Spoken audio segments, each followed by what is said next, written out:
Dr. Tae-ho Kim pressed his face against the reinforced glass window of the Kepler research station.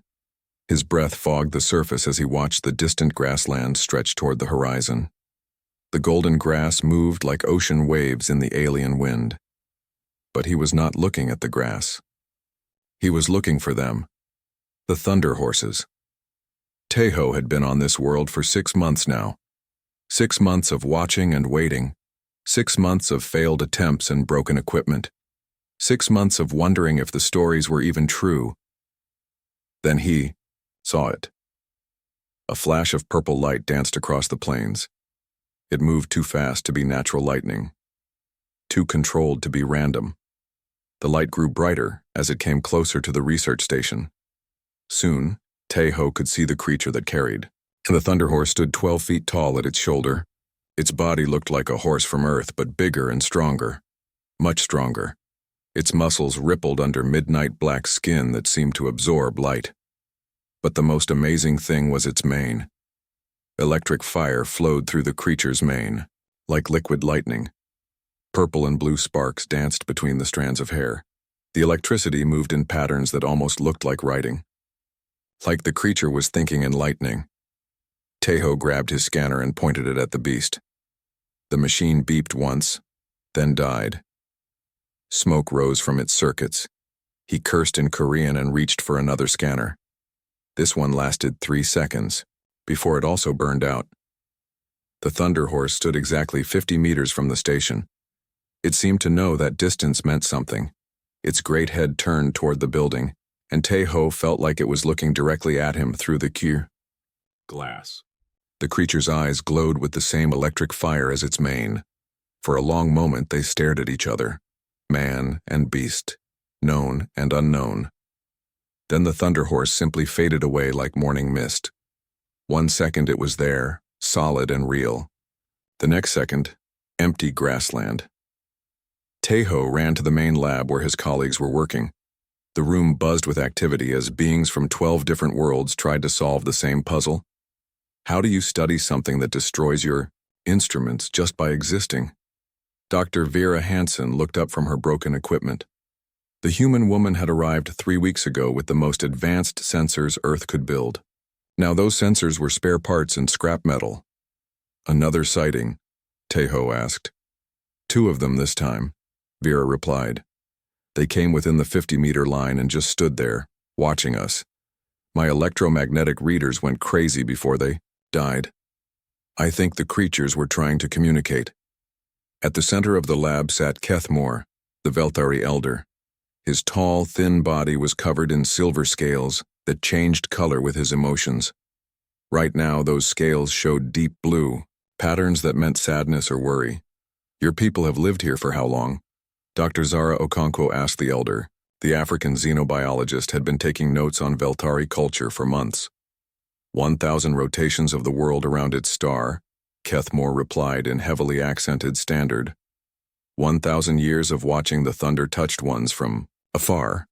We have tried to approach them many times, always we fail. Tae-ho walked over to the display screen that showed the station's history files. Images of past attempts filled the monitor. The Corvan Empire had sent their best war machines to capture a Thunderhorse. The massive mechs were found melted into twisted metal sculptures. The Nexari had used their most powerful mind readers to communicate with the creatures. Those psychics were still in medical care, their minds burned by contact with pure electrical consciousness. What about the Verdani? Tae-ho asked. They can talk to any living thing. They tried last year, Vera said. Their plant ambassadors got within 30 meters before the bioelectric feedback killed them. The Thunderhorses weren't even trying to hurt them.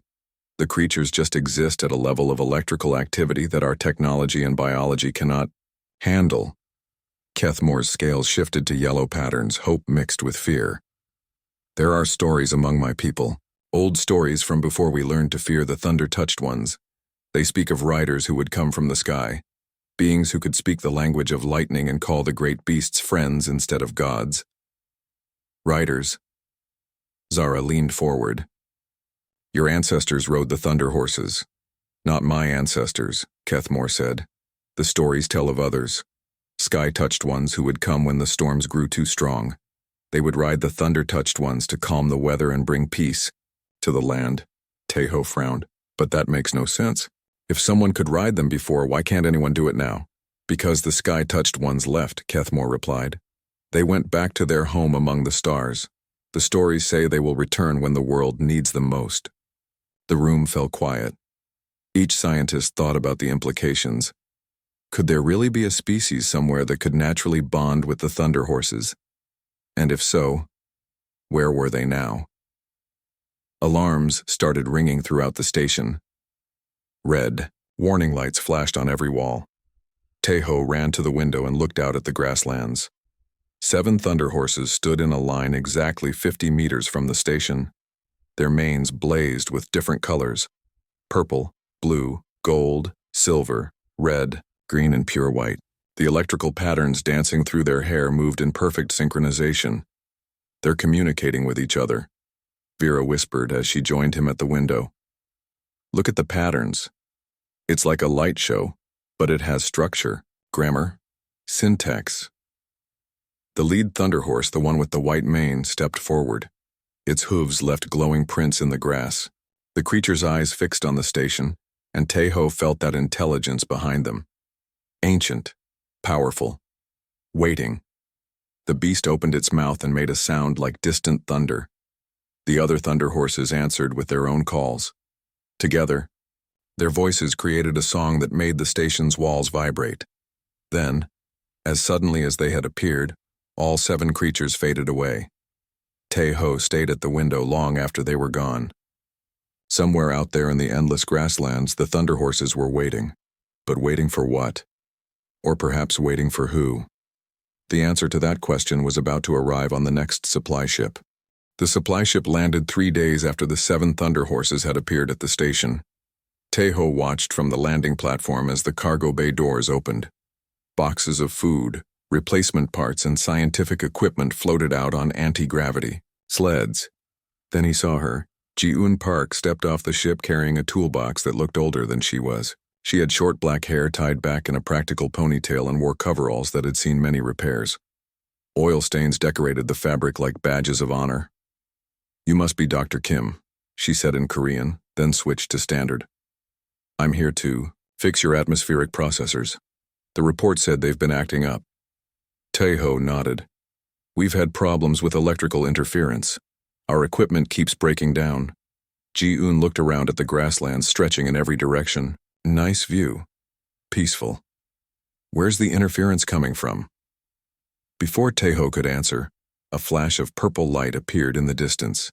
The Thunderhorse with the midnight mane materialized 50 meters away. It stood perfectly still, watching the new arrival. "What is that thing?" Ji-eun asked, but her voice held curiosity instead of fear. "That's a Thunderhorse. They're the reason our equipment keeps breaking. Don't go near it. The electrical field around them can kill you." Ji-eun studied the creature for a long moment. The Thunderhorse studied her back. Its mane flickered from purple to blue, then back to purple. "It's beautiful," she said simply. Tejo led her into the station and showed her to the atmospheric processor room. The machines that cleaned and recycled the station's air were working at half capacity. Circuit boards had been fried by electromagnetic pulses. Wiring had been melted by power surges. "This is going to take a while," Ji-eun said as she opened her toolbox. "Good thing I brought extra parts." She worked through the morning, her hands moving with practiced skill. She talked to the machines as she repaired them, the way some people talk to pets. "Come on, you stubborn thing. Just need to replace this relay. There we go, much better." At lunchtime, Ji-eun took her meal outside. The research team thought she was crazy, but she insisted the fresh air would help her think. She sat on a maintenance crate and unwrapped her sandwich. The Thunderhorse was still there, exactly 50 meters away. It had been grazing on the alien grass, but now it lifted its head to watch her. "Hello there," Ji-eun said between bites of her sandwich. "Nice day, isn't it?" The creature's ears twitched forward. Its mane shifted to a softer blue color. "You know, you remind me of my grandfather's horse back on Earth. Big guy named Thunder. He was stubborn too, but gentle once you got to know him." Tejo watched from the station window, his scanner ready. The electromagnetic readings around the Thunderhourse were changing. The chaotic spikes that usually accompanied the creatures were smoothing into steady waves. "What are you doing out there?" Ji-un continued, talking to the beast. "Just watching us strange aliens, I guess." "Can't blame you. We probably look pretty weird to you too." The Thunderhourse took a step closer, then another. It was now 45 meters away. Every alarm in the station should have been screaming. Instead, the readings showed the creature's electrical field was actually becoming more stable. Dr. Vera Hansen joined Tejo at the window. "This is impossible. Look at these readings. The creature's bioelectrical pattern is syncing with her brainwaves. Her brainwaves' neural patterns. The electromagnetic field that all thinking beings produce. Somehow, they're matching frequencies." Outside, Ji-un finished her sandwich and stood up. "Well, back to work. Nice talking to you, big guy." The Thunderhourse made a sound like distant thunder. It wasn't threatening, it sounded almost like a greeting. Ji-un smiled. "I'll take that as a goodbye. See you later." She walked back into the station, leaving the creature standing in the grass, but it didn't fade away this time. It stayed there, waiting. That afternoon, Ji-un returned to work on the atmospheric processors. She had moved her tools outside to better access the external air intake units. The Thunderhourse was still there, and it seemed to have moved slightly closer. "Back again," Ji-un said without looking up from her work. "Hope you don't mind the noise. This compressor is being particularly difficult." As if responding to her words, the machine she was working on started sparking. Electricity arced between the circuits, and Ji-un quickly pulled her hands away. Great. Power surge fried the whole unit. The Thunderhourse stepped forward, its mane reaching toward the broken machine. Thin tendrils of controlled electricity flowed from its hair to the damaged circuits. The sparking stopped. "Well, I'll be," Ji-un said, staring at the creature. "You just fixed it, didn't you?" The beast's mane glowed warm gold, and its eyes seemed to shine with something that looked like pride. "Thank you," Ji-un said, as naturally as if she were thanking a coworker. "That was very helpful." Inside the station, every scientist was pressed against the windows. Kethmore's scales had turned bright silver with excitement. The sky touched. "One," he whispered. "She speaks to it as an equal, not as a god to be worshipped or a beast to be tamed, as a friend." Over the next few days, Ji-un's routine became predictable. She would work on the station's systems while chatting casually with the Thunderhourse. The creature, which she had started calling Buddy, seemed to enjoy their conversations. "You know," she told Buddy while replacing a burned-out power coupling, "the folks inside think you're some kind of mystery. But you're just a living being trying to get by, same as the rest of us." Buddy's mane flickered through several colors, finally settling on a peaceful blue-green. Other Thunderhorses began appearing around the station. They kept their distance, but they watched Ji-un work with obvious interest. The electromagnetic chaos that usually surrounded them became a gentle harmony when they were near her. On her 5th day at the station, Ji-un was outside working when storm clouds gathered on the horizon. The wind picked up, and lightning flashed in the distance. Instead of running for shelter, Ji-un looked up at the sky and laughed. "Now that's what I call weather," she called out to Buddy. "Reminds me of home." Buddy's mane suddenly blazed with rainbow colors, and he made a sound that was unmistakably laughter. The sound rolled across the grasslands like joyful thunder. The other researchers stared in amazement as the impossible happened. The legendary Thunderhourse was laughing with a human mechanic who treated it like an old friend. The storm was coming, but for the first time in 1,000 years, the Thunderhorses were not alone. The morning after the storm, Ji-un found Buddy waiting for her outside the station. His mane glowed soft gold in the early sunlight, and he seemed almost eager to see her. The grass around him was still wet with dew, but his presence had created a warm, dry circle where the moisture had evaporated. "Good morning to you too," she said, setting down her toolbox. "Ready for another day of fixing broken things?" Buddy's ears perked forward, and he made a low rumbling sound that Ji-un had learned meant he was happy. His mane shifted through gentle blue patterns, like waves of calm electricity flowing through his hair. She had been on Kepler 442b for 2 weeks now. The atmospheric processors were running better than they had in months. But more importantly, something incredible was happening between human and Thunderhourse that no one had expected. "Today I need to work on the main power grid," Ji-eun told Buddy as she pulled out her tools. "The electromagnetic interference has been playing havoc with the energy flow. Maybe you can help me understand what's causing the problems." Buddy tilted his massive head, as if he understood every word.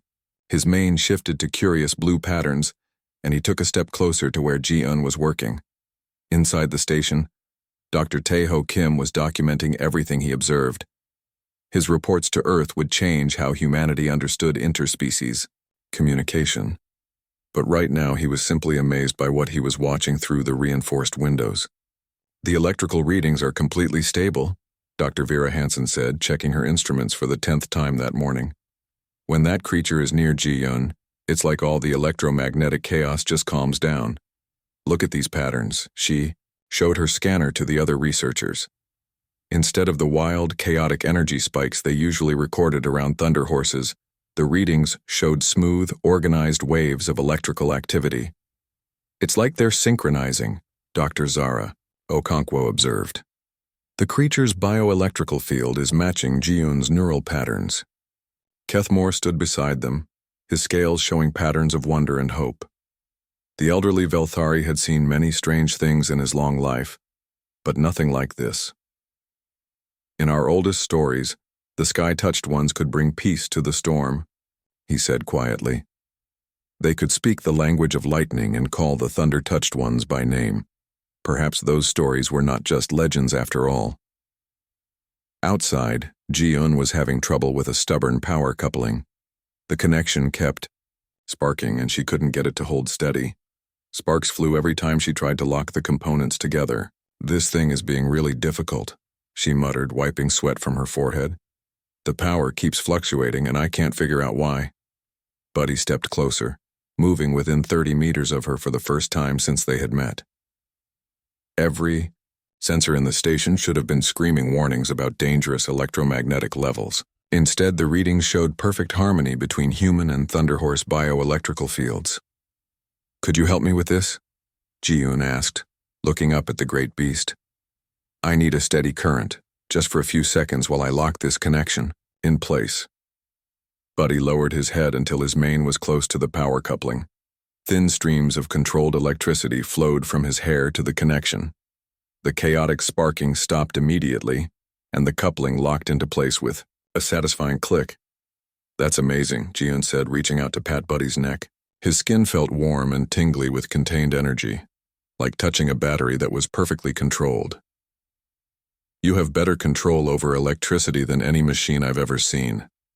Buddy's mane blazed with pride, cycling through gold and silver, colors that seemed to dance with joy. Dr. Zara Okonkwo joined the others at the window, her notebook forgotten in her hands. "She's touching it, actually touching a Thunderhourse. The electromagnetic field should have stopped her heart by now." "But look at the readings," Tae-ho said, pointing at his scanner. "Her bioelectrical pattern is matching the creature's frequency perfectly. They're synchronized at a cellular level." "How is that possible?" Vera asked. "Humans don't have the biological structures to handle that kind of electrical activity."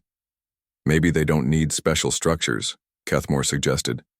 "Maybe the connection happens at a different level, an emotional level." Over the following days, the bond between Ji-eun and Buddy grew stronger and more complex. She learned to read his moods through the colors of his mane.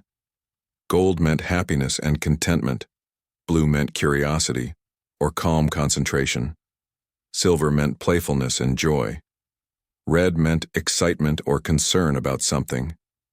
Buddy learned to understand her words and gestures with remarkable speed. When she needed help reaching a high component on the atmospheric processors, he would lower his head so she could climb up and work from his back. When a tool fell into the tall grass, he would find it with his sensitive electrical sense and bring it back to her. Most remarkably, other Thunderhorses began approaching the station. They kept more distance than Buddy, staying at the traditional 50-meter line. But they watched Ji-eun work with obvious fascination. Sometimes they would communicate with each other in flashes of colored light through their mains. "They're talking about her," Vera observed, watching the light patterns through her binoculars. "Look at the sequence. They're sharing information about what they're seeing." "What do you think they're saying?" Tejo asked. "If I had to guess, they're trying to figure out what makes her different from all the other beings who have tried to approach them." One afternoon, a young Thunderhourse foal approached the station. It was only 6 feet tall, but its mane already crackled with impressive electrical displays. The foal seemed curious about Ji-un, but afraid to come too close. It kept taking a few steps forward, then backing away when its mother called to it with concerned thunder sounds. "It's okay, little one," Ji-un called softly. "I won't hurt you. I'm a friend." Buddy turned to the foal and made gentle thunder sounds. His mane showed calm blue and gold patterns.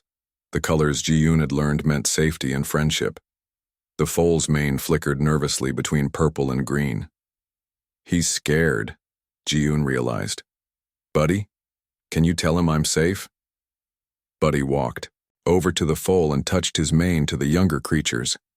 Electricity flowed between them in complex patterns, like a conversation written in lightning.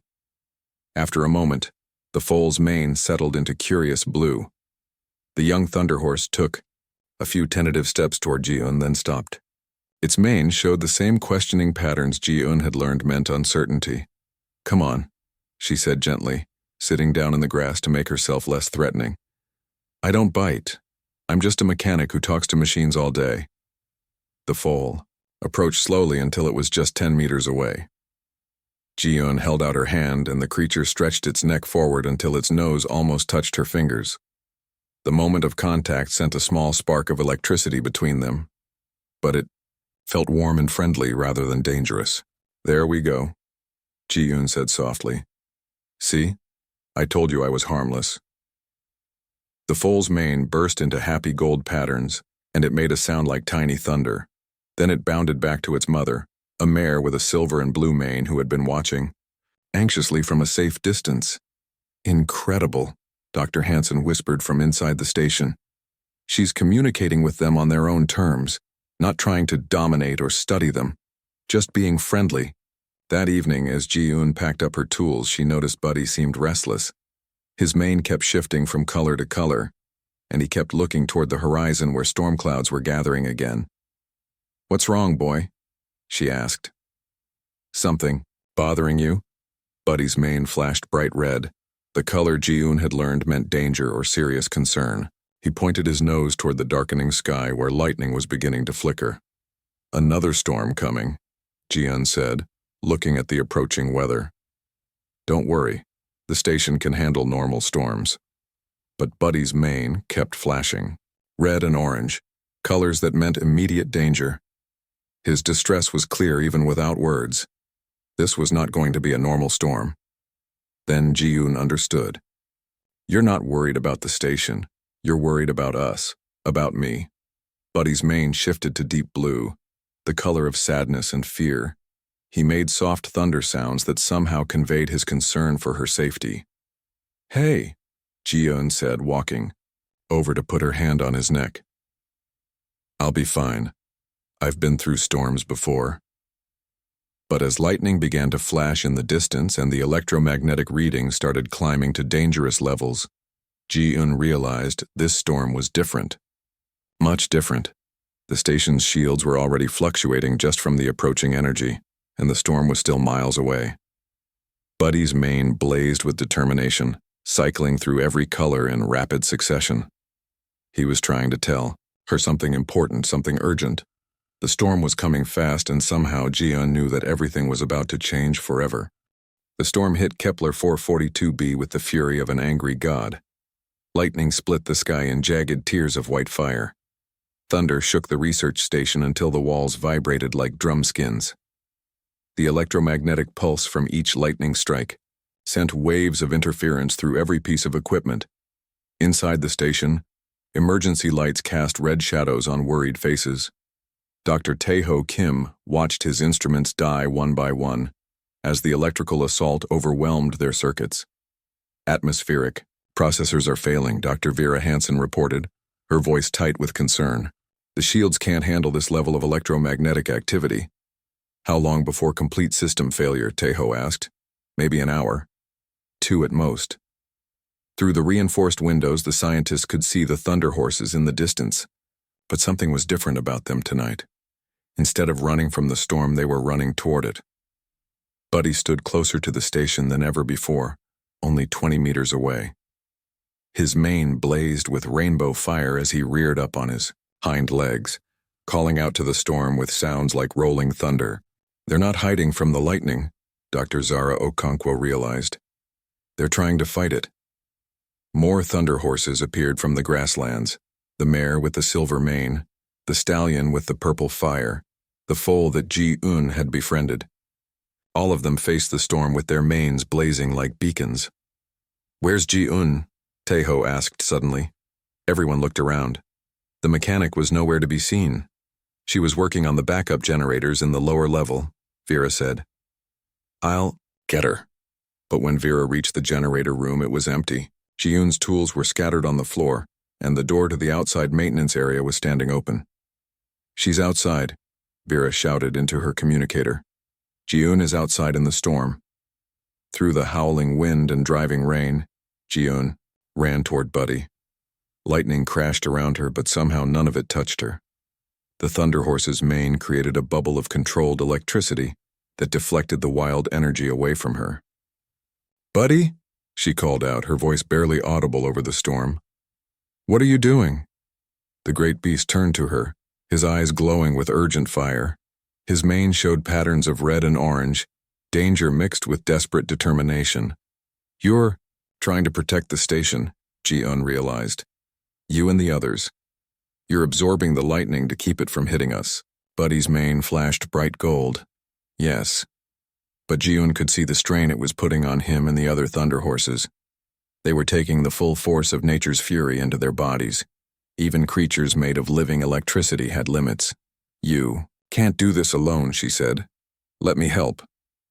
Buddy lowered himself to the ground, his front legs folding beneath him. For the first time in recorded history, he was offering to let someone ride on his back. Ji-un didn't hesitate. She grabbed hold of his mane and pulled herself up between his massive shoulder blades. The moment she settled onto his back, Buddy's electrical field expanded to surround them both. The world changed. Suddenly, Ji-un could feel the electromagnetic currents that flowed through everything. She could sense the storm's pattern, see the paths the lightning would take before it even formed. Most amazingly, she could understand the language of the Thunderhorses. They were calling to each other across the storm, coordinating their efforts. The mare was handling the eastern edge of the tempest.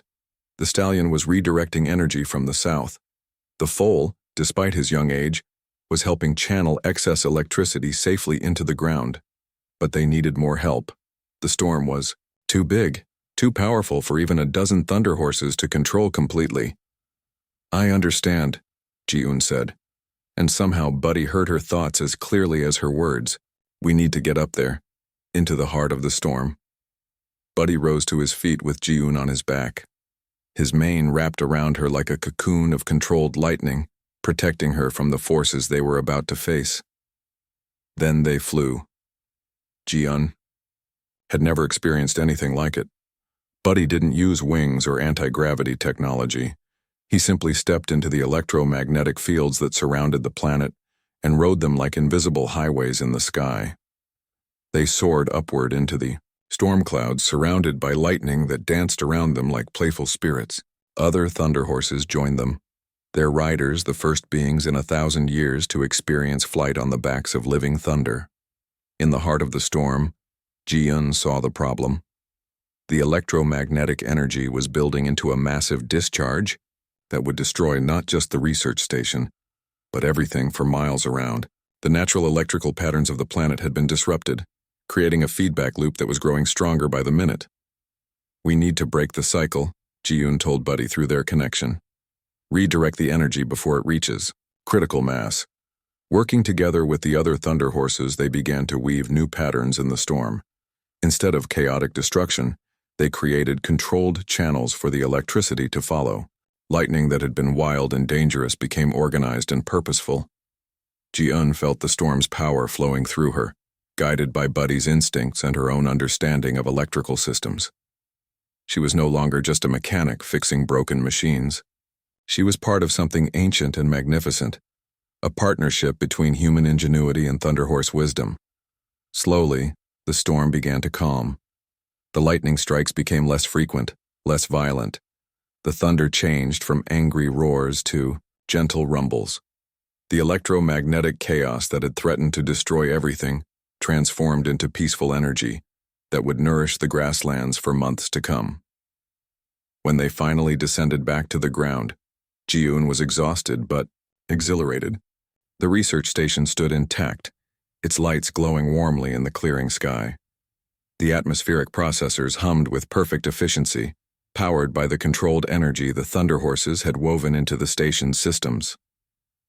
"We did it," Ji-eun said, sliding down from Buddy's back. "We actually did it."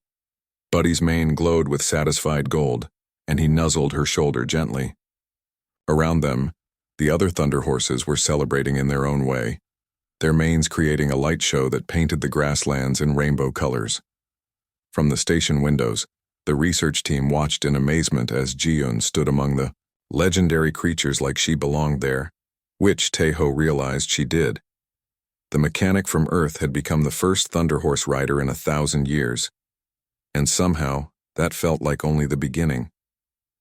Word of Ji-eun's success spread across the galaxy faster than light-speed communications could carry it. Within 3 months, ships from dozens of worlds arrived at Kepler 442b. They came carrying scientists, diplomats, military leaders, and treasure hunters, all hoping to learn the secret of taming the Thunderhorses. Ji-eun watched the landing field fill with spacecraft from her usual spot outside the research station.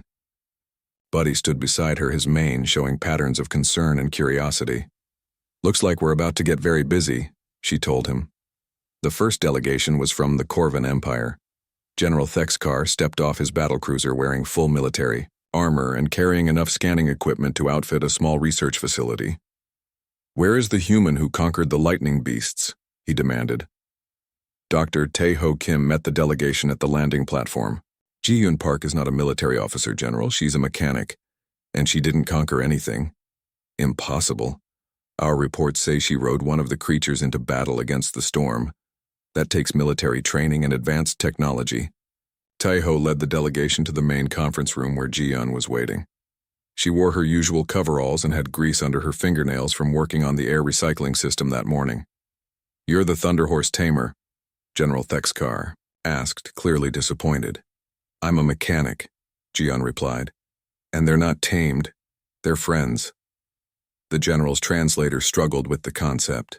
In Corvan culture, there were only 2 relationships possible with powerful beings: dominance or submission. "Show us your techniques," the general ordered. "We will pay well for the technology that allows control over these creatures." Ji-eun sighed.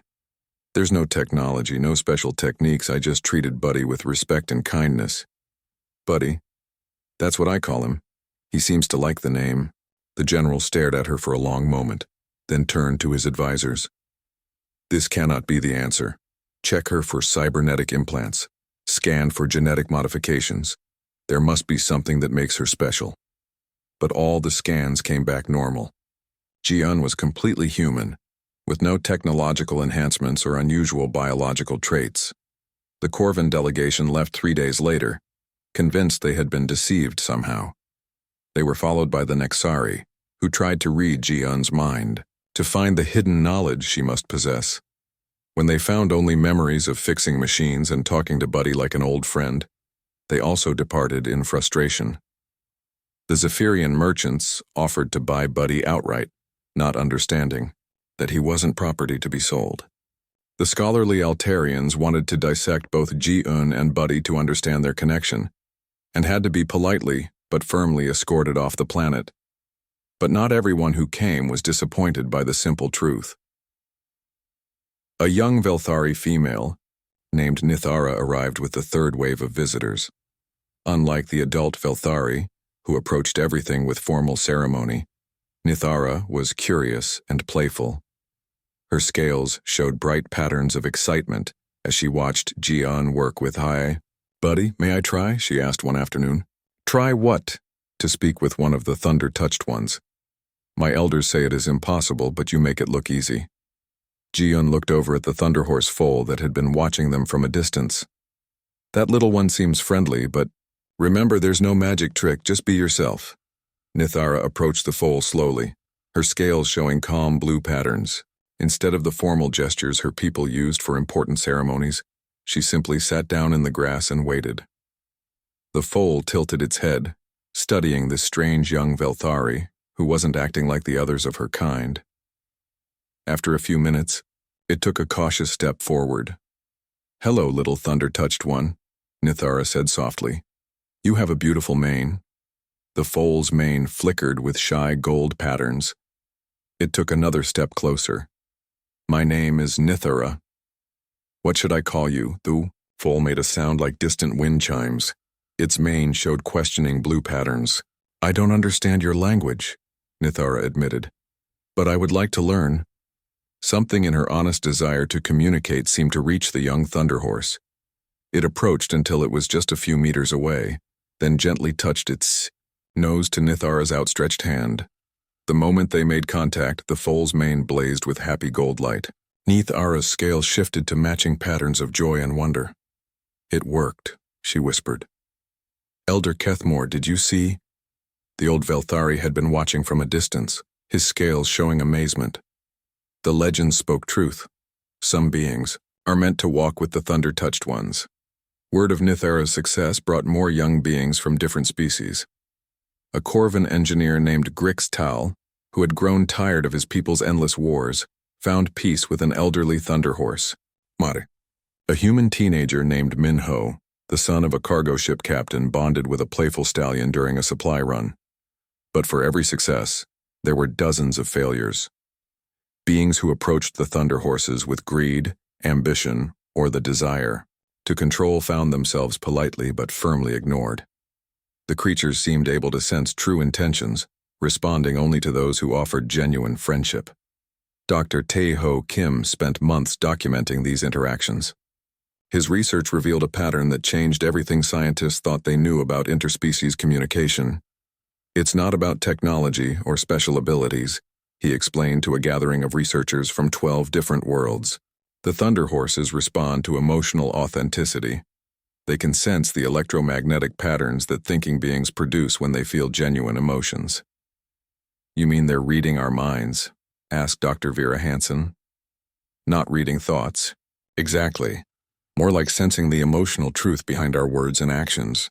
When someone approaches them with honest friendship, the Thunderhorses recognize that sincerity and respond to it." This discovery led to the establishment of the Thunderhourse Sanctuary, with Ji-Yoon as its first director.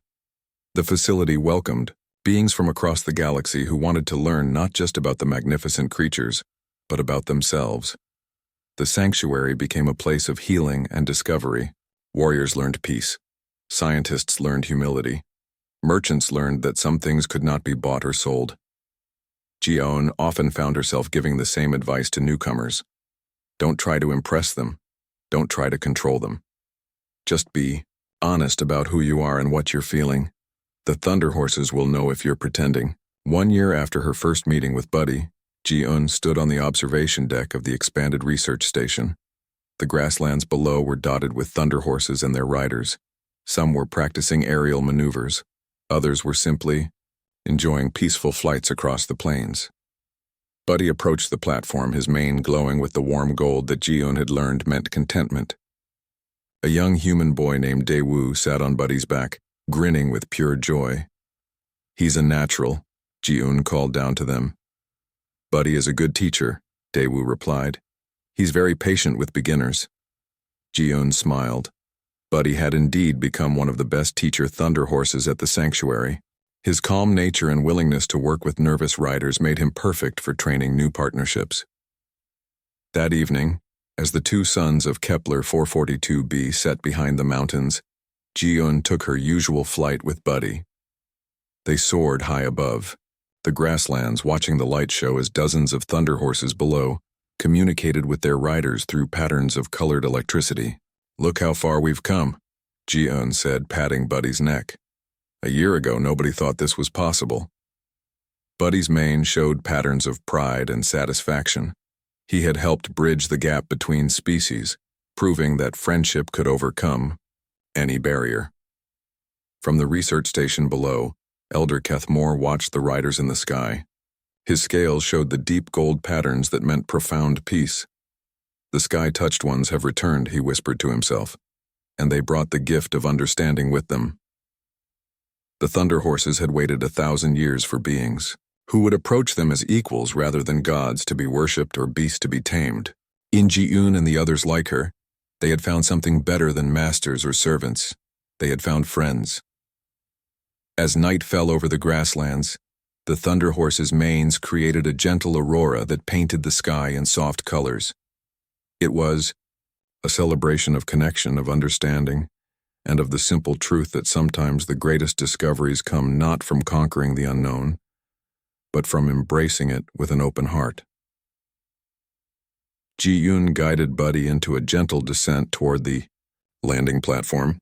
Tomorrow would bring new visitors, new challenges, and new opportunities for connection. But tonight, as she had every night for the past year, she would end her day the same way it had begun.